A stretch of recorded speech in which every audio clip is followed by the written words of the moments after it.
Hello दोस्तों आज हम मैट्रिसेस की जो मिसलेनियस एक्सरसाइज है उसके दो क्वेश्चंस करेंगे। Question number 6 and 9। जो बीच के क्वेश्चन है, जो क्वेश्चन मैं छोड़ रहा हूँ वो आसान क्वेश्चन है और वो आप खुद भी ट्राई करोगे तो वो हो जाएंगे। ठीक है, हम क्वेश्चन नंबर 6 देखते हैं। तो क्वेश्चन नंबर 6 में क्या बोला है, एक बार क्वेश्चन पढ़ लेते हैं। इसमें बोला है find the values of x y z if the matrix A, और ये मैट्रिक्स दे रखी है जो मैंने लिख रखी है, satisfy the equation A dash A equal to I. ये जो मैट्रिक्स है वो एक equation A dash A equal to I इसको सेटिस्फाई करती है। तो इसके अंदर जो अननोन है ना एक्स वाई जेड वो हमें पता करने हैं। आसान क्वेश्चन है ये भी, अगर आप स्टेप बाय स्टेप करोगे तो। ये जो मैट्रिक्स ए दे रखी है इसकी जो वैल्यू, ये जो है ना मैट्रिक्स, ये उठा के इसमें डालो, एक्स वाई जेड आते रहेंगे अपने आप बस कर्म करो, फल की इच्छा मत करो। तो इसको यहाँ पे रखते हैं। चलो यार, ए डैश है फिर ए है, तो ए डैश की जगह क्या रखूँगा, ये तो है ए डैश मतलब क्या है उसका ट्रांसपोज, मतलब हमें रोज़ को कॉलम में और कॉलम को रोज़ में चेंज करके लिखना पड़ेगा। जो ऐसे सो रहे हैं उनको खड़ा करना पड़ेगा और जो खड़े हैं उनको सुलाना पड़ेगा हमें। तो चलो करते हैं। ऑर्डर ध्यान रखना, पहले ए ट्रांसपोज है, ऐसा नहीं कि आप पहले ए लिख दो, नहीं, पहले ए ट्रांसपोज लिखना है हमें। ए ट्रांसपोज मतलब 0x(x), ये ऐसे हो जाएगा 0x(x), फिर क्या है 2y y और -y, तो 2y y और -y। ठीक है ना, मैं ऐसा क्यों कर रहा हूँ, क्योंकि पहले मैं ए डैश लिख रहा हूँ। पहले अगर ए लिखा होता तो मैं ये लिख देता same to same. Last z minus z z, z minus z z multiply by, अब ए आ गया, अब ए लिख देते हैं। तो ए मतलब ये एज इट इज छाप देता हूँ, तो यहाँ पे क्या आ जाएगा 0x(x), 2y y and Z minus Z and Z equal to I. अच्छा आई क्या है, आई देखो ये कितने किस ऑर्डर की है, ये 3/3 ऑर्डर की मैट्रिक्स है, ये 3/3 ऑर्डर की मैट्रिक्स है।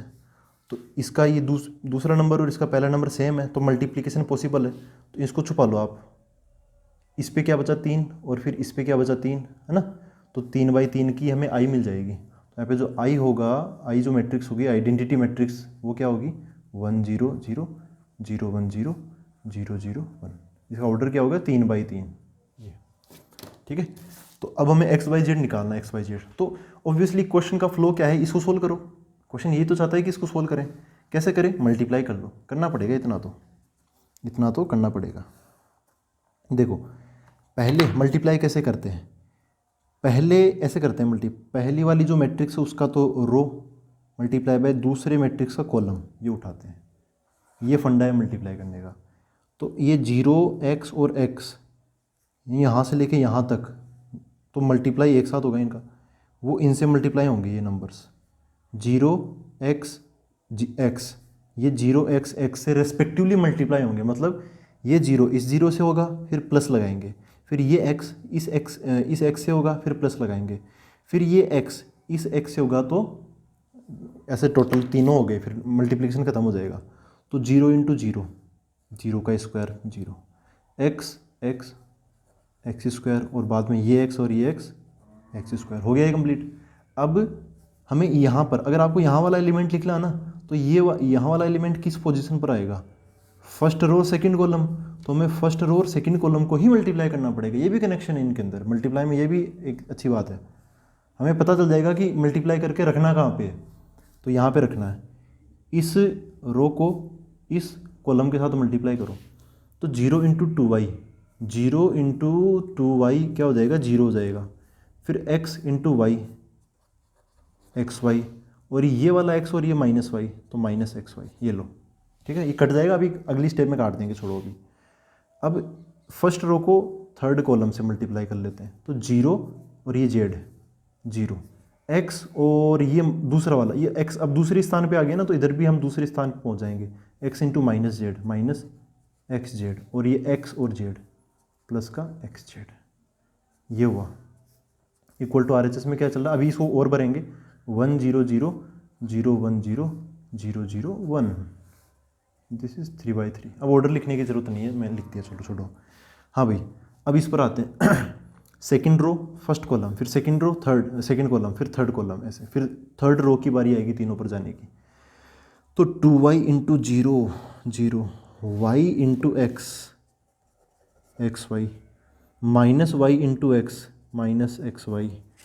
अब यहाँ वाला सेकेंड रो और सेकेंड कॉलम, तो 2y into 2y 4y square, y into y square minus y into minus y minus plus हो जाएगा वाई स्क्वायर।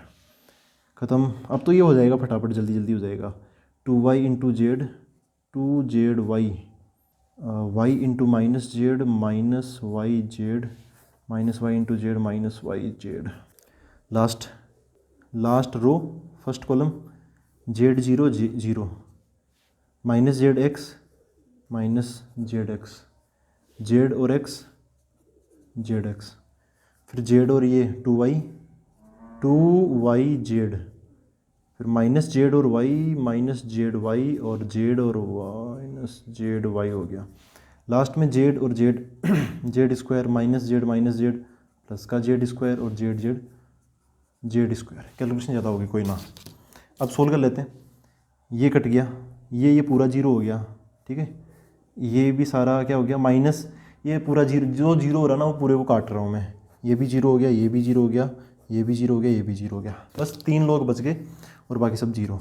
तो क्या बचा यहाँ पे x square 2x square zero zero, फिर यहाँ पे जीरो, ये कितना 6y स्क्वायर, यहाँ पे जीरो, ये जीरो जीरो और यहाँ पे 3z स्क्वायर।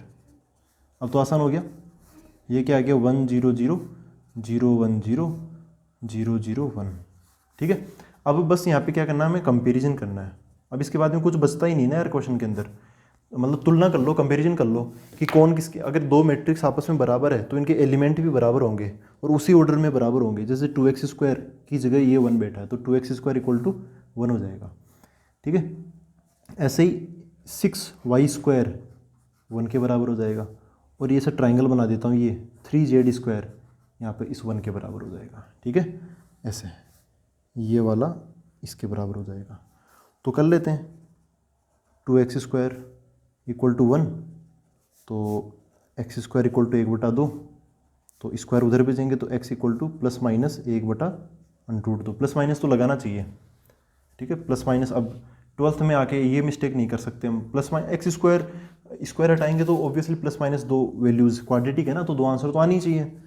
अब आते हैं 6y स्क्वायर, ये 6y स्क्वायर है 1 के बराबर, तो 6y स्क्वायर इक्वल टू 1, तो बताओ डायरेक्ट आंसर क्या आएगा, y स्क्वायर इक्वल टू 1/6, तो y equal two plus minus 1/√6।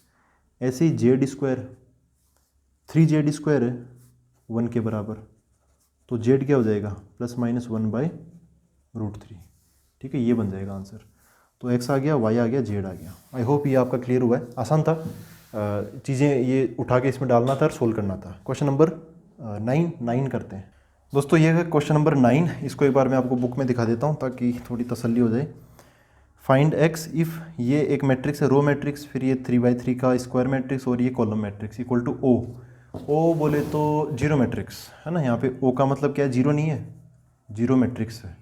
Matrix में मैट्रिक्स जोड़ोगे या मैट्रिक्स में मैट्रिक्स मल्टीप्लाई करोगे, आंसर एक मैट्रिक्स मिलेगा, ठीक है, कोई नंबर नहीं मिलेगा। तो कहीं भी अगर आपको ऐसे मैट्रिक्स इक्वल टू जीरो या ओ ऐसा दिखाई दे, कन्फ्यूजन हो, तो देख लेना कि मैट्रिक्स के ही बराबर होता है। तो ये सारी मैट्रिक्स मल्टीप्लाई होकर जीरो मैट्रिक्स के बराबर बन जाएगी। और इसके अंदर फिर हमें क्या बताना है, एक्स बताना है कि एक्स व्हाट इज़ एक्स की वैल्यू क्या है। तो हम शुरुआत करते हैं। आप चाहो तो इन दोनों को पहले मल्टीप्लाई कर लो, क्योंकि मल्टीप्लाई है ना, ये 3 आपस में मल्टीप्लाई है, तो मल्टीप्लाई हम एक टाइम पर 2 को ही करते हैं। 3 है तो या तो आप पहले इनको मल्टीप्लाई कर लो, इसको बाद में निपटा देना, या फिर पहले इनको मल्टीप्लाई कर लो, इसको बाद में ले लेना। तो मैं पहले इन दोनों को मल्टीप्लाई कर लेता हूँ। कैसे करेंगे, ये एक ही रो है इसके अंदर, तो एक बार ये इससे मल्टीप्लाई हो जाएगी, एक बार इससे और एक बार इससे, ठीक है, तीनों कॉलम से मल्टीप्लाई हो जाएगी। अगर इसके ऑर्डर की बात करें तो इसका ऑर्डर क्या है, एक ही रो है तो एक रो और 3 कॉलम, तो 1/3 इसका ऑर्डर क्या है, ये तो 3/3 की मैट्रिक्स है, 3 रो और 3 कॉलम। तो इसका दूसरा नंबर इसका पहला नंबर सेम हो गया, तो मल्टीप्लिकेशन पॉसिबल है। इनको छुपा लेते हैं, है ना, जो मैंने अंडरलाइन किया जो सेम है इनको छुपा लेते हैं। ये छुप गया, इधर क्या बचा 1, इधर क्या बचेगा ये 3। तो इनका आंसर जो आएगा ना वो 1/3 की एक मैट्रिक्स होगी, कितने की 1/3 की। देखो कैसे, x ये पहली रो, ये एक ही रो है, इसको सबसे पहले हम पहले कॉलम से मल्टीप्लाई करेंगे, कॉलम तो 3 है तो एक एक से मल्टीप्लाई होती रहेगी। X into one, x minus 5 into zero, zero छोड़ो उसको, -1 इंटू टू, -2 हो गया। यहाँ पे जीरो भी आया लेकिन वो मैंने लिखा नहीं क्योंकि जीरो का लिखने का कोई मतलब नहीं है। तो इसको इससे मल्टीप्लाई कर लिया, काम खत्म। अब इस रो को इस कॉलम से मल्टीप्लाई करना है इससे, तो x 0 0 -5 और 2 मल्टीप्लाई होगा तो माइनस का 10, -1 इंटू जीरो, जीरो छोड़ो, इसका काम भी हो गया, बस -10 बचा, 0 -10 +10 +0 ऐसा आता, तो वो जीरो मैंने लिखा नहीं। अब इस रो को लास्ट में थर्ड कॉलम से मल्टीप्लाई भी कर लेते हैं, x into 2x -5 into 1 -5 -1 into -3, तो -3 यहाँ पे लिखूँगा, फिर -5 में जोड़ूंगा तो -8 हो जाएगा टोटल, ऐसे लिख लेता हूँ मैं डायरेक्ट। ठीक है दोस्तों, तो इसको और इसको मैंने मल्टीप्लाई कर लिया। अब ये बच रहा है, इसको भी करते हैं। ऐसे हुआ, इसके साथ में इसको खड़ा कर देता हूँ मैं, x41, ये तो बचा ही है ना x41, इसको नहीं किया अभी, इक्वल टू ओ अपना चल रहा है। अब करते हैं इसको मल्टीप्लाई। पहले ऑर्डर डिसाइड कर लो, एक रो 3 कॉलम, तो इसका ऑर्डर 1/3। इसमें 3 रोज़, 1 2 3 और एक ही कॉलम है तो 3/1। तो अब पहले का दूसरा वाला नंबर और दूसरे का पहला वाला नंबर सेम है, तो मल्टीप्लिकेशन पॉसिबल है। इसको और इसको छुपा लो अंडरलाइन किए हुए को, तो यहाँ पे क्या बचा 1 और यहाँ पर भी क्या बचा 1। इसका मतलब इनको मल्टीप्लाई करने से हमें 1/1 की एक मैट्रिक्स मिलेगी। 1/1 मतलब उसमें एक ही रो होगा और एक ही कॉलम होगा। तो करते हैं मल्टीप्लाई, एक रो है और इधर एक कॉलम है, पहले का रो उठाते हैं दूसरे का कॉलम उठाते हैं, ऐसे ही मल्टीप्लाई हम करते हैं। तो x - 1 पहले x से मल्टीप्लाई होगा, तो x -2 x से मल्टीप्लाई होगा। फिर मेरे को दूसरा नंबर दूसरे से मल्टीप्लाई करना पड़ेगा, तो माइनस का 40 आ जाएगा और वो इसी के बगल में आ जाएगा। ठीक है, बगल में मतलब इसी के साथ आ जाएगा। अब ये है 2x - 8, वो इससे मल्टीप्लाई होगा 1 से, तो प्लस का 2x - 8 इसी में जुड़ जाएगा। ये पूरा एक ही नंबर है। ठीक है, ये पूरा एक ही नंबर है। ये अपना हो गया मैट्रिक्स, वो भी किस ऑर्डर का, 1/1 ऑर्डर का। ये पूरा एक ही नंबर है, इक्वल टू ओ। अब ओ को मैं लिख सकता हूँ, इतनी देर कुछ था कि ओ जीरो मैट्रिक्स तो है लेकिन उसका ऑर्डर क्या होगा, 2/2 का होगा क्या, 0 0 0 0, या फिर 3/3 का होगा क्या, 0 0 0 0 0, ऐसे 9 बार। तो अब देखो ये LHS में 1/1 की एक मैट्रिक्स है, तो RHS में भी कोई जो मैट्रिक्स होगी वो 1/1 की ही होगी। और चूंकि जीरो मैट्रिक्स है तो इसका जो एक 1/1 में एक ही एलिमेंट होगा, जीरो मैट्रिक्स है तो इसका अंदर वाला एलिमेंट क्या होगा, ऐसे होगा 0। ठीक है, ये तो क्या है, जीरो मैट्रिक्स, जिसको लिखने का तरीका है ओ। लेकिन ये तो पूरा जीरो है, नंबर जानते हो ना, नंबर 0 0 0 ऐसे अंडे की तरह दिखता है, ओ अपना पूरा एकदम गोल होता है ऐसे। तो ये मैट्रिक्स इस मैट्रिक्स के बराबर है। तो जब मैट्रिक्स बराबर होती है तो उनके अंदर वाले जो क्या बोलते हैं एलिमेंट होता है वो भी क्या होगा, बराबर हो जाएगा। तो ये जो नंबर है वो 0 के बराबर हो जाएगा बाय वही कंसेप्ट अपना कंपैरिजन कर लेते हैं। तो क्या बनेगा, ये इसको मतलब इसको इसके 0 के बराबर करूँगा ही ना, तो कर लेते हैं, सोल्व भी कर लेते हैं साथ के साथ।